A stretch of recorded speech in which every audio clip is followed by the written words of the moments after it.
Maybe you've been to a bad dentist, but have you been to a dentist who was a serial killer? One who used his patients and dental assistants to stalk victims as part of a very twisted get-rich-quick scheme? Well, whether you have or have not, if you have a dark curiosity, you're in the right place. We share horrors, hauntings, and mysteries here, and we upload every Wednesday. Feel free to like this video, subscribe to this channel, and hit the notification bell so you never miss a video of my dark creation.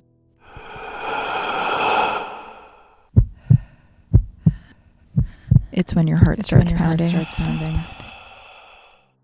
It's January 14th, 1980. Sophie Marie Barrera is in her office trying to wrap up a long day of work. She has no idea, but earlier that day, a strange man approached her car, a 1975 white Ford Pinto, as it was sitting in the parking lot of her office. He tinkered with it for a few moments, and then he disappeared before anyone saw him. Sophie gathers up the last of her paperwork on her desk and slides it into her briefcase, and she's out the door by 4:45, taking the back stairs down to the building parking lot. Sophie pops the trunk of the car, stashes her briefcase. There's no sign that the man was ever there. No sign that anything had been tampered with. Then she gets into the driver's seat, buckles her seatbelt, and turns the key. Welcome to Heart Starts Pounding. As always, I'm your host, Kaylin Moore. Today, I have a tale of a serial killer I want to share with you. One who was killing his victims in between doing dental cleanings for his patients. And maybe you're thinking to yourself, wow, Kaylin, 2 evil dentist tales already this year? And yes, going to the dentist is one of my biggest fears, okay? I spend a lot of time reading stories about the bad ones to scare myself.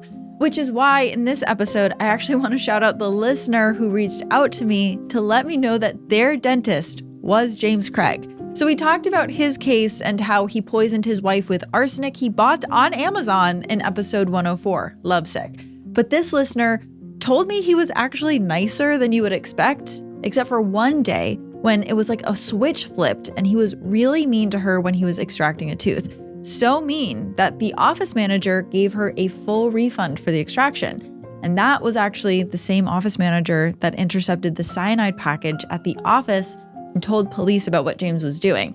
So someone needs to get that girl a raise. Anyways, thank you guys so much for the messages, and thank you for joining me here every single week. Okay, let's get back to it.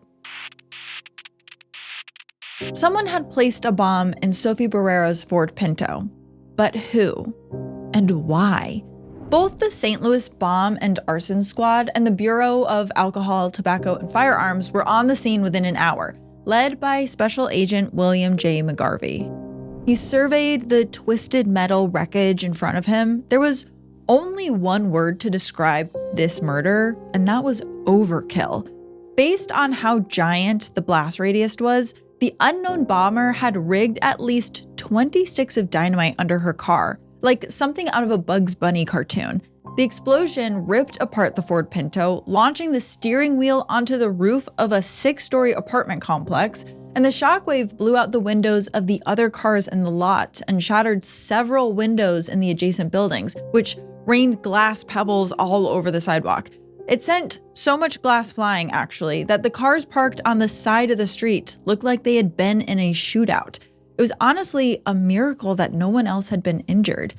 Sophie had died immediately, they said. I'll spare you the grisly details of what the scene looked like, but investigators did find part of her 30 yards away. Whoever did this to Sophie had only one aim: total obliteration. That was Agent McGarvey's first lead, the rage that the bomber must have been feeling towards Sophie. They didn't just want her dead, they wanted to blast her from the face of the earth, totally vaporize her. So McGarvey decided he needed a list of Sophie's enemies.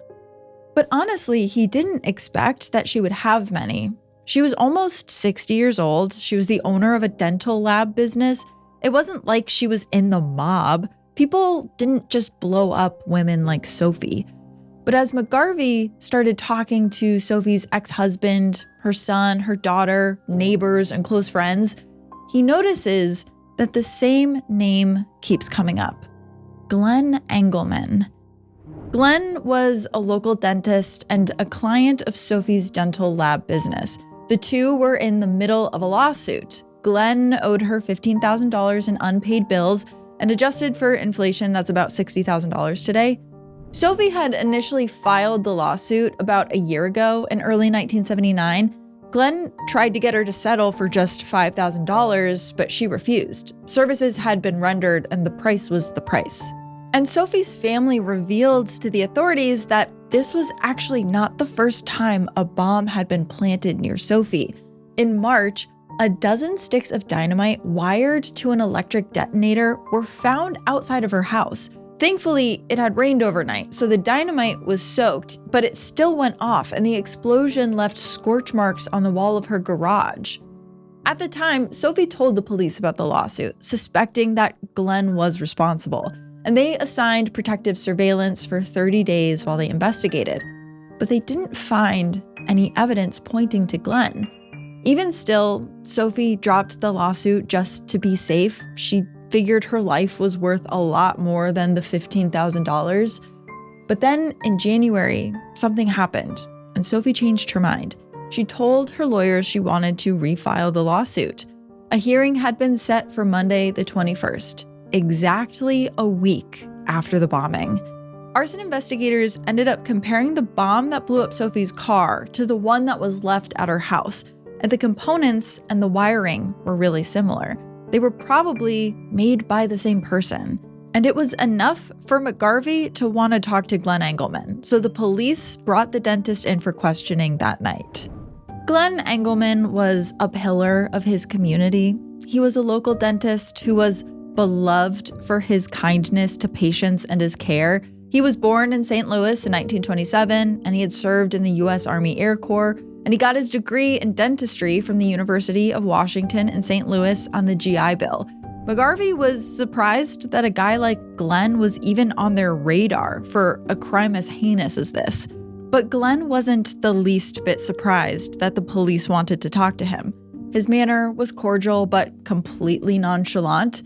No, he didn't consent to a polygraph test. No, they couldn't test his hands for explosive residue. In a soft, formal voice, he asked, "This is about the lawsuit, I'm assuming."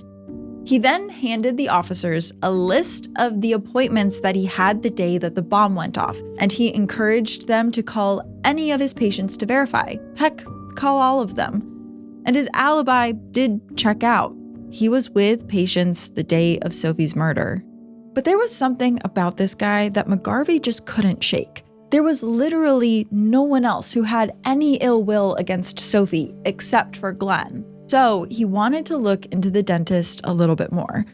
Glenn offered low-cost or sometimes even free dental work to his working-class neighbors. He was the scoutmaster of his son's troop. He had a pale, doughy baby face with a receding hairline and a high-pitched voice. Everything about him said dentist, not killer. But McGarvey also discovered, as he was going through Glenn's file, that this wasn't the first time that Glennon Englelman had been questioned by the St. Louis detectives.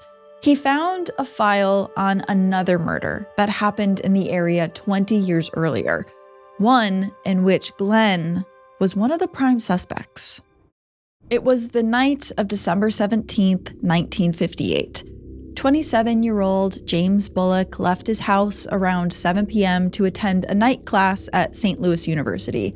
It should have taken no more than 15 minutes for him to get there, but when class started at 7:30 p.m., James was absent. Instead, he was spotted roughly 4 miles away outside of an art museum. Around 7:40 p.m., a man was driving past the museum when two people suddenly ran out into the street in front of his car. He had to swerve to avoid hitting them, but when he turned around to see the two people he almost killed, he saw that one of the men had collapsed to the ground and the other stood over him, holding a gun. Before he could get out of his car, the gunman fled. The driver didn't really get a good look at his face, but he said that he was wearing a brown hat and a dark coat. The man on the ground was James Bullock. He had been shot 4 times. The driver called 911, but James died from his injuries as he was loaded into the ambulance. The police found James's car parked on a service road behind the museum with the engine still running, and they found blood spatter in the car. So it appeared that he had been shot the first time while he was sitting in the driver's seat. And then there was a trail of blood as he fled the attacker. The shooter had chased after James and shot him 3 more times with a .22 caliber pistol. Initially, this seemed like a crime of passion. So in 1958, the area behind the art museum, which was known as Art Hill, was a lover's lane and a pickup spot for gay men. James had missed 6 classes in the past 2 months with no explanation, so police just assumed he had a habit of coming to the hill for secret affairs, even though he was married to a woman named Edna. And it seemed like on this night, the night of the 17th, something happened, like he trusted the wrong guy and wound up dead. Given the attitude of homophobia of the era, the fact that James was even in Art Hill at night meant that he must have been living a secret gay life. The police spoke with James's wife Edna to get a better picture of their relationship, but she described them as newlyweds who were married 6 months and had, quote, an absolutely happy life. James was the love of her life, and they were already trying for a family. This was supposed to be their first Christmas together. James had even taken the time to string up the lights in the front yard before he left for class. But Edna got really nervous when the police asked her a simple question. How did she meet James? Well, she claimed that a friend gave her James's number to set up a date, a woman that she was in a social club with. But she couldn't remember certain details about this friend, like her last name, and she refused to put the police in touch with any other members of the club. And the next question they had for Edna made her even more nervous. Had she been married before? Yes, briefly, she said. She had been married to another man, but they had gotten divorced about 2 years before she started dating James. What was the man's name? The police asked. Glennon Englelman, she replied. It wasn't long before investigators discovered that Edna stood to inherit $65,000 from James's company life insurance policy. Today, that would be almost $700,000. I mean, that wasn't too strange ultimately. Many spouses get life insurance checks when their husband or wife dies.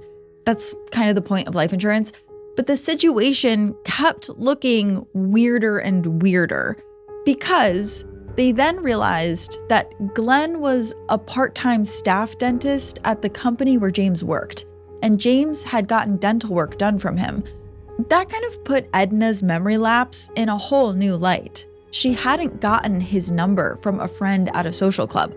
Glenn had given it to her, and as a part-time staffer, Glenn was aware of the company's life insurance benefits. So the police started to think that Glenn and Edna had planned an elaborate honey trap scheme. Edna seduced James Bullock so that Glenn could kill him and they could share the insurance payout. Both Glenn and Edna were brought into the police for questioning. When the police tried to give Edna a polygraph, she fainted, and then she asked for a lawyer, refusing to answer any more questions. Glenn, on the other hand, was inflammable. He just sauntered past the throngs of reporters outside the police station. An article the next day noted that his dark coat and brown hat that he wore walking into the police station fit the exact description of the shooter. And when questioned, Glenn had a ready answer for everything. He asked the officers in an unassuming tone, "This is about my ex-wife, I'm assuming?" And then, just like he had done during the investigation into Sophie's murder, he handed the officers a list of patients he saw the day James was murdered. And there, at the bottom, was Tom Johnson, a last-minute appointment that he had taken at the exact time of James's murder. "Any other questions?" he asked the police. Agent McGarvey was reading through the police file with so much frustration he was white-knuckling the manila envelope. Police never found any physical evidence ever that tied Glenn to James's murder, and he was eventually released, and the case was still technically unsolved. But when Edna was formally cleared of any wrongdoing, the insurance company cut her a check of $65,000 and Glenn received a payment of $20,000. So it makes sense why McGarvey was getting so mad. What do you mean? A guy fitting the description of the murderer walked into the police station, received money from the insurance payment of the deceased, and then was let go. But just because James was maybe gay and Glenn had a piece of paper that said he saw a patient that night, he was okay to leave. McGarvey ended up looking into what the patients Glenn saw that night reported, and he found that there was a patient who was at his office at 6 p.m., but it wasn't Tom, like he said. No, Tom was a good friend of his that would have said whatever Glenn wanted him to say. It was actually a woman who reported that Glenn never showed up to their appointment. So now it was really starting to look to McGarvey like Glenn got away with murder. But at the end of the day, now he was in the exact same predicament. There was no physical evidence that Glenn had killed Sophie, and Glenn had an alibi that he had seen patients that night. And that's when McGarvey got this horrible, sinking feeling in his stomach. If Glenn had killed someone 20 years ago and also killed someone today, is there a chance that he was killing people during that 20-year period?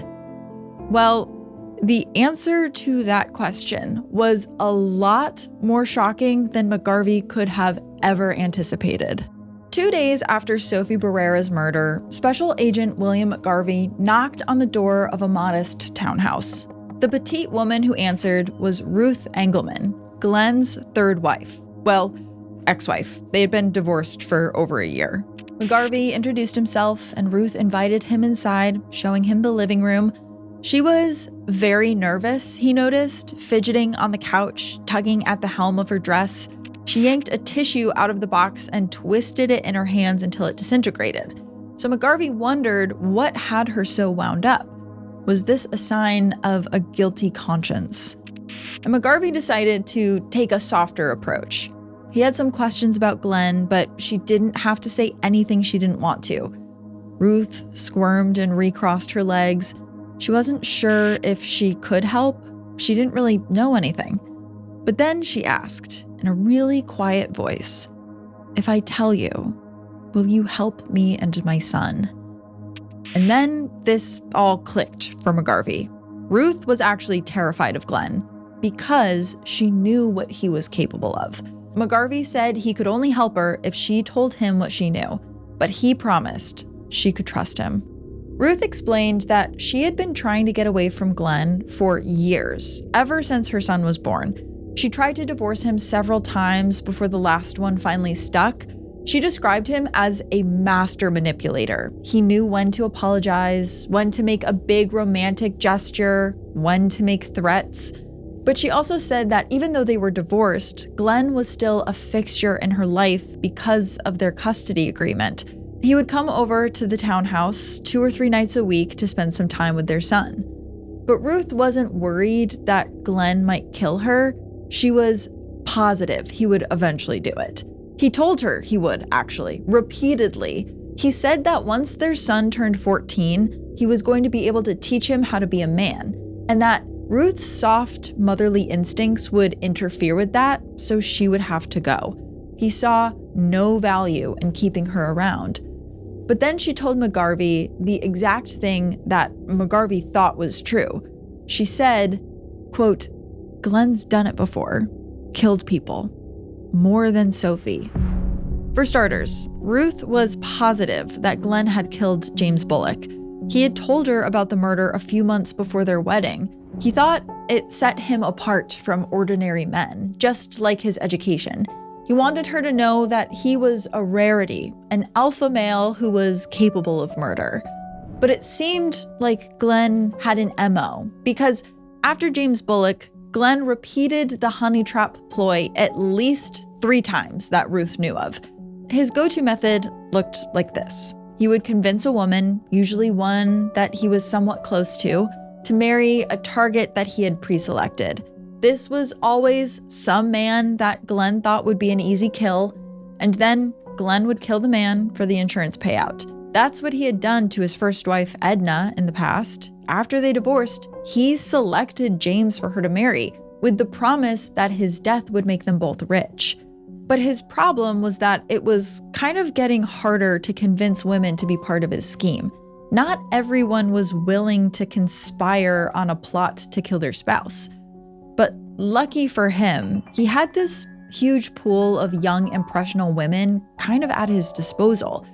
His patients and his employees. At least, that is how he saw them. Carmen Miranda was one of those women. She had known Glenn her whole life. He had really taken in the entire Miranda family, Carmen's mom and her 7 siblings. He made sure that there was money for groceries, the utilities stayed on, and that there were presents under the tree on Christmas morning.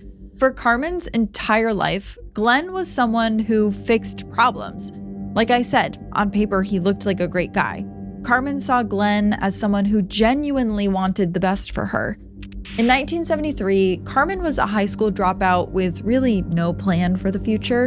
And once again, Glenn came to the rescue. He hired Carmen as an office assistant, promising to train her to be a dental technician. He said that once she had real marketable skills, all kinds of doors would open for her.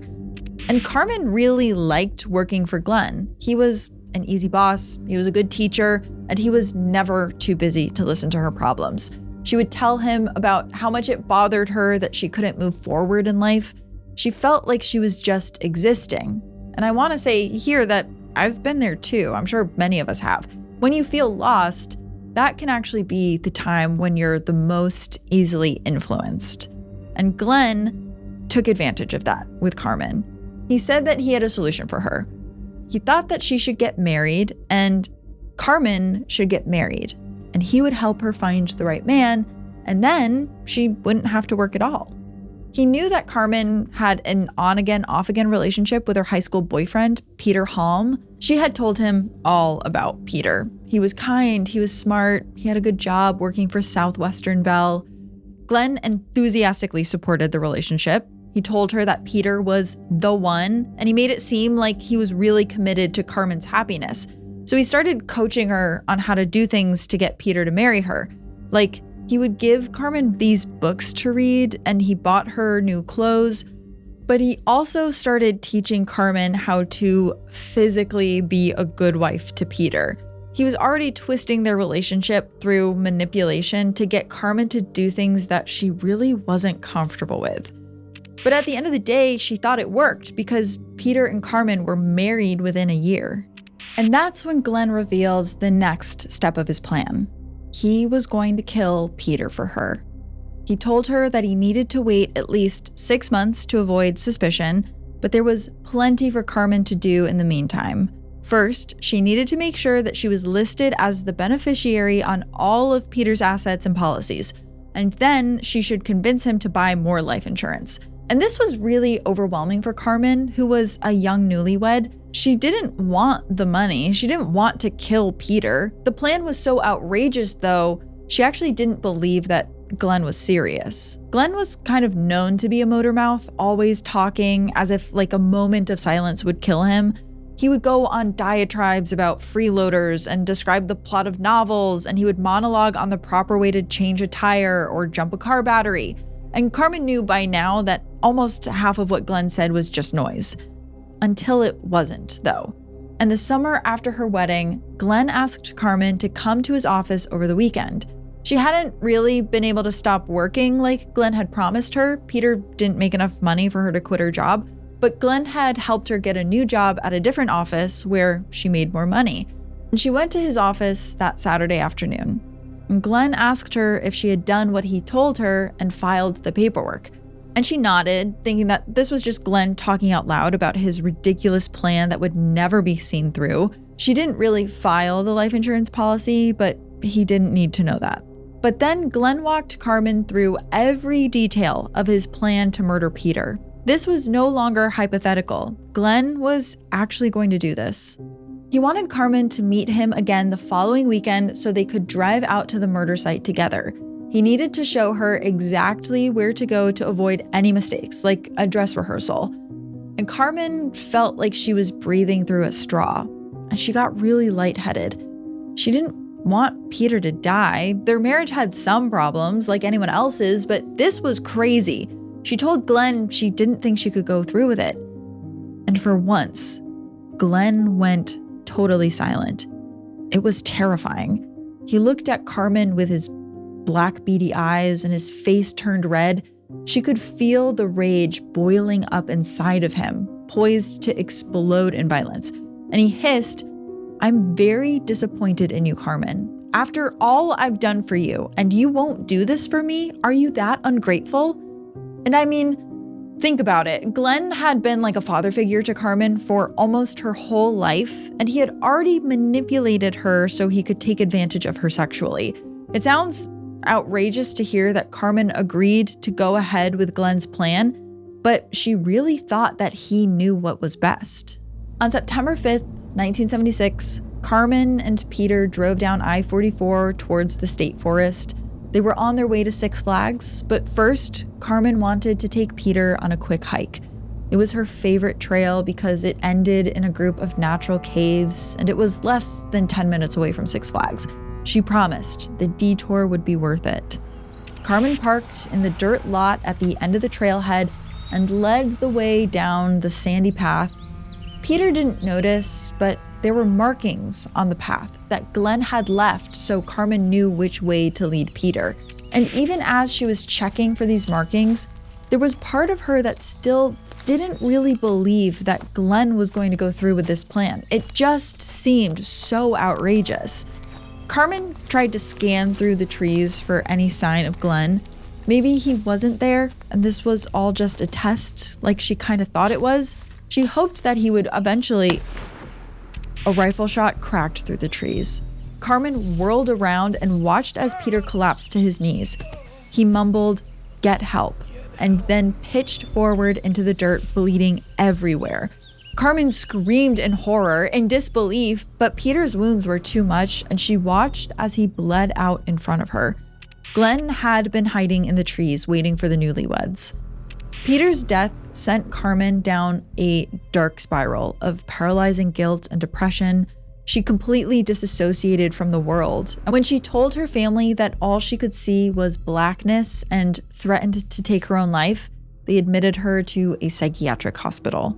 But the entire time, she wouldn't give up Glenn. Maybe she was just that brainwashed. I really don't know. The police determined that Peter's death was an accident. Someone must have been shooting at targets in the trees next to the hiking trail, and based on the number of empty bottles police found, they were probably intoxicated. Peter must have been hit by a stray bullet. Why they also wouldn't try to hunt down the drunk person who accidentally shot and killed a man, I'll never understand, but apparently that was fine for them. Carmen was released from treatment after 3 months and moved to California to live with her older brother. Glenn called her constantly to badger her about the insurance money. Had she filed the claim? Did they send her the check? Eventually, she was sent the check for Peter's life insurance.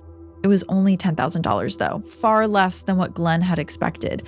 Carmen never changed the beneficiary on Peter's policy, so most of the money had gone to his parents. But she preferred it that way. She didn't want a dime, not after what had happened. So she sent Glenn the entire check, $10,000, which is almost $50,000 today, and vowed that she would never see or speak to him again.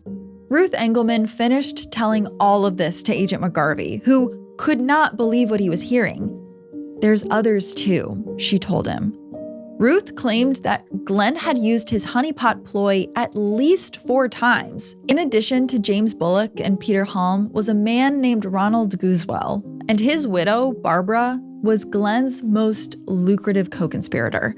Years earlier, Glenn and Barbara started dating. He eventually set her up with a colleague, another dentist, delivering on his promise to give her a better life. But he didn't dare try to cash in on Barbara's first husband, a white-collar professional. People organized fundraisers and tip hotlines for those murders, and those murders were actually solved. For 10 years, Barbara enjoyed the perks of being a doctor's wife and a stay-at-home mother. But then, he cheated on her.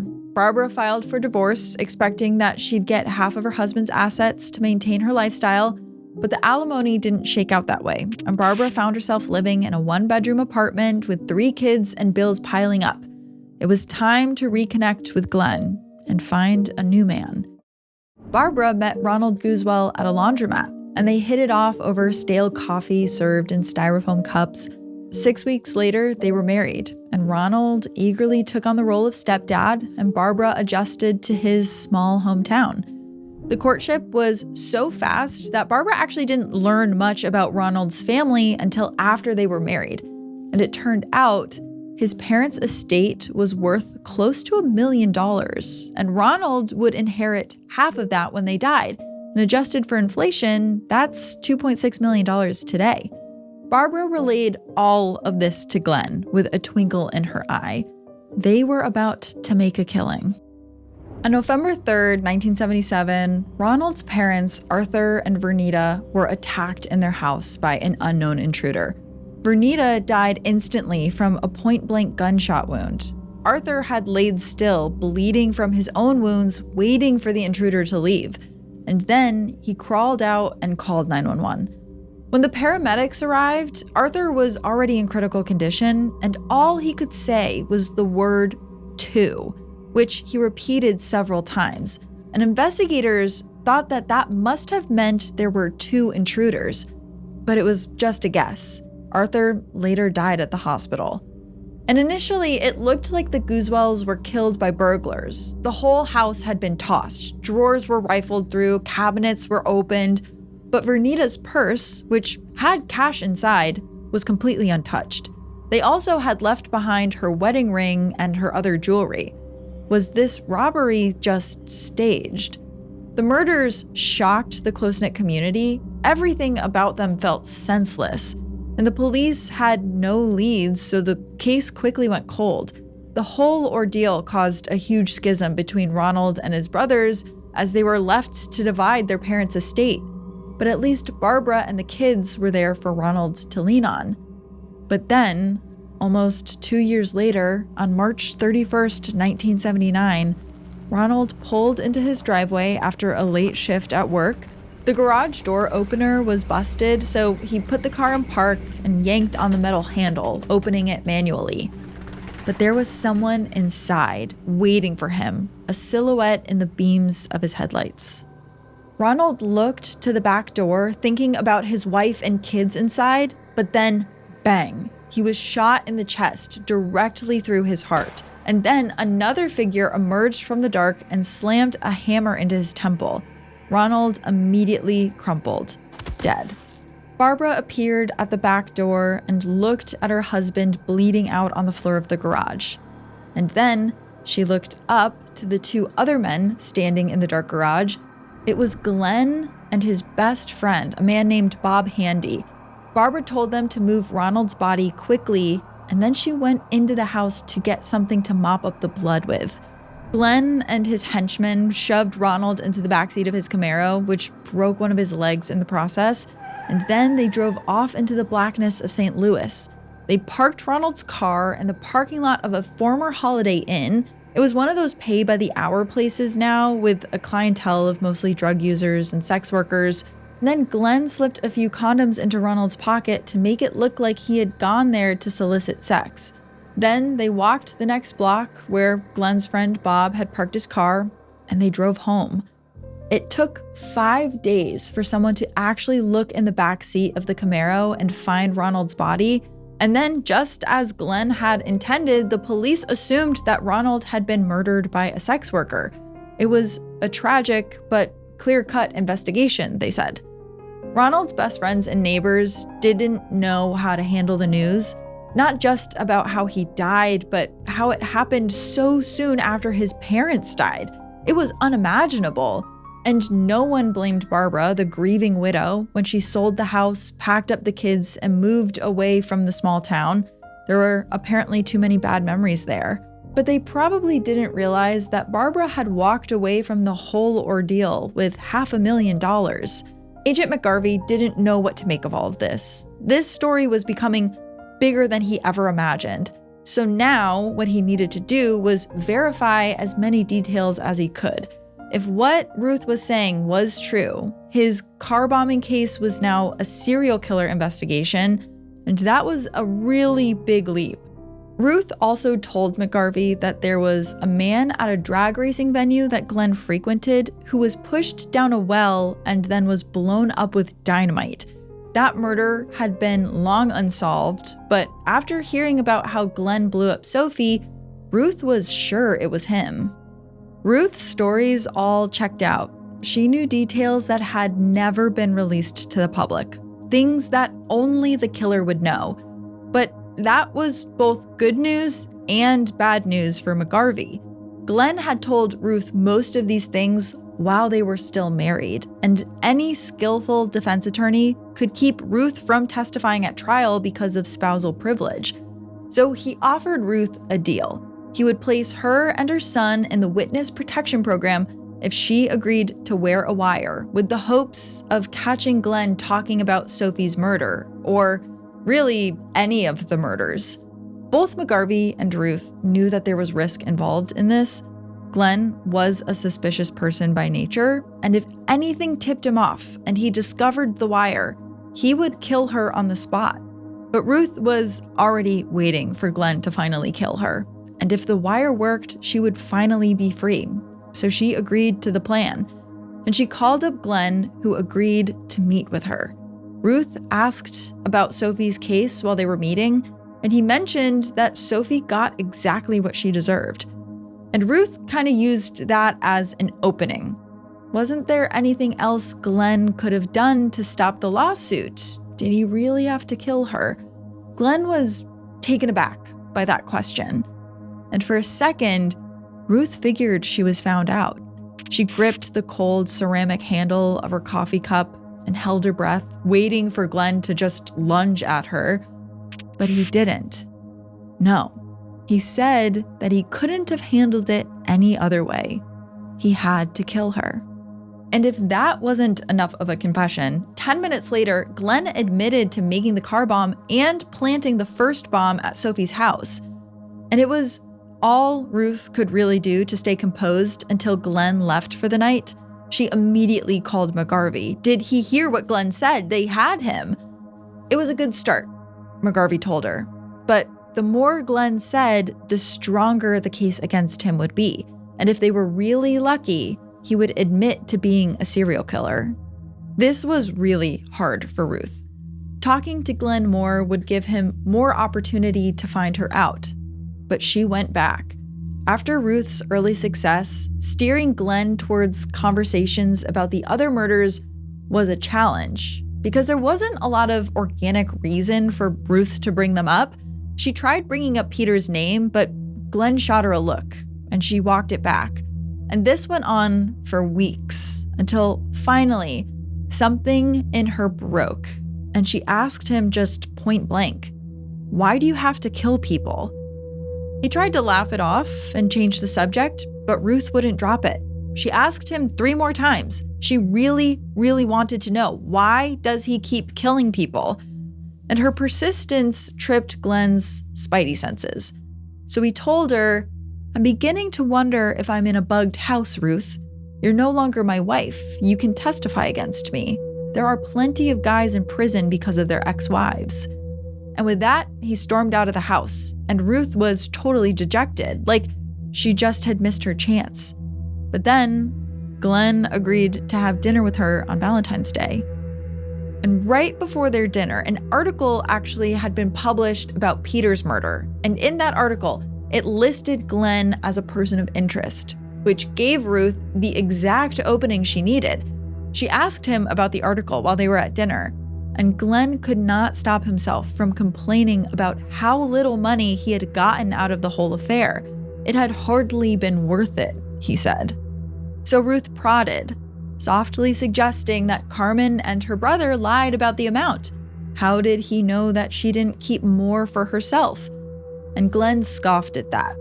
He said Carmen was incapable of lying to him because he, quote, trained that out of her. And her brother, well, he knew how Glenn operated and what he would do if they tried to screw him. He said, plus, we've got a third person very much in the background who does simple little killings for $1,000. And that detail genuinely shocked Ruth. She asked Glenn what kind of person would do that. Is he that desperate for money? Glenn weighed her question and then shrugged. The money was part of it, but killing probably made the guy feel confident too. And seeing the odd look on Ruth's face, he quickly added, I do know one thing, babe. There's no driving urgency on my part to keep getting rid of my fellow man. That's the last thing I'm interested in now. I just want to settle down quietly and practice a little dentistry. And McGarvey was listening to all of this from the surveillance van, and he actually smiled. Jackpot, that was exactly what he needed to hear. So 5 days later, McGarvey drove Ruth and her son to the airport to enter witness protection. It took another 5 days for Glenn to realize that they were gone, and then he was finally arrested and charged with the murders of Sophie Barrera and Peter Halm. And thanks to the wiretap and testimony from Ruth and Carmen, Glenn was convicted and sentenced to 60 years without the possibility of parole. And then, in 1984, the Illinois prosecutor called a grand jury regarding the Xual murders, the family that Glenn supposedly killed so that his ex-wife Barbara could inherit the estate. Agent McGarvey had uncovered some new evidence. There was blood spatter in the garage that matched Barbara's husband Ronald's DNA. And then, a few days after that, Glenn's co-conspirator, Barbara, paid for an expedited passport and booked a one-way ticket to Switzerland. But the police were able to track her down and arrest her in Florida before she even made it to Europe. Barbara was extradited back to Illinois and a bail was set at $6 million. She actually used most of the money that she lied, schemed, and killed for to hire veteran defense attorney F. Lee Bailey, who was part of O.J. Simpson's Dream Team, but even he couldn't save her, and she was convicted for murder and sentenced to 50 years in prison. And with the new evidence that McGarvey uncovered, Glennon Englelman was also charged for Ronald, Arthur, and Vernita's murders. After maintaining his innocence and taking the stand to defend himself during the previous trials, Glenn surprised everyone by deciding to finally shut up for once. He accepted a deal, pleading guilty on all 3 counts, and foregoing a trial. He was already destined to spend the rest of his life in prison, so perhaps the thrill of the courtroom had lost its shine. He died in prison in March of 1999 at 72 years old. Glenn was never formally charged for James Bullock's murder, allegedly the first murder he committed, which still to this day remains an open, unsolved case. However, it is commonly accepted that Glenn killed James based on the testimony of Ruth and others. Glenn has also been connected with the death of Eric Frey in 1963, the man who was pushed down a well and then blown up, but again, he was never charged. At the time, police ruled Eric's death as accidental. He was helping Glenn demolish an old well with explosives at one of his properties, and the detonator misfired when James was inside the well, burying him alive. You know, when someone accidentally dies on a serial killer's property and it's not suspicious. But in a familiar twist, Eric's young widow had collected $25,000 in life insurance after his death, which is almost $300,000 today, and they had been married for less than a year. Glenn had introduced Eric to his future wife. She was actually Glenn's stepniece, and given the similarities to Glenn's other murders, it's not that far of a leap to suggest that Eric's death was anything but an accident. But if Glenn was indeed responsible for James Bullock and Eric Frey's deaths, it means that there are still 2 women who never faced justice for their actions. The women that seduced these men, at Glenn's request, and said nothing to stop their murders and then profited. So while Glenn served his time and passed away in prison, true justice wasn't served. Okay, that's all I have for you today. I cannot stress this enough, but your dentist is probably not going to kill you. I know I just wrote 2 stories that makes it seem like they might, but they probably won't. But maybe they will. No, they won't. But they might. No, they won't. I'm just kidding. Or am I? But meet me here next week when we take another trip into the backwoods, this time the backwoods of the Alaskan Triangle, for strange disappearances and other horrors. And until next time, stay curious. Ooh. Heart Starts Pounding is written and produced by me, Kayla Moore. Heart Starts Pounding is also produced by Matt Brown. Our associate producer is Amanda Olson.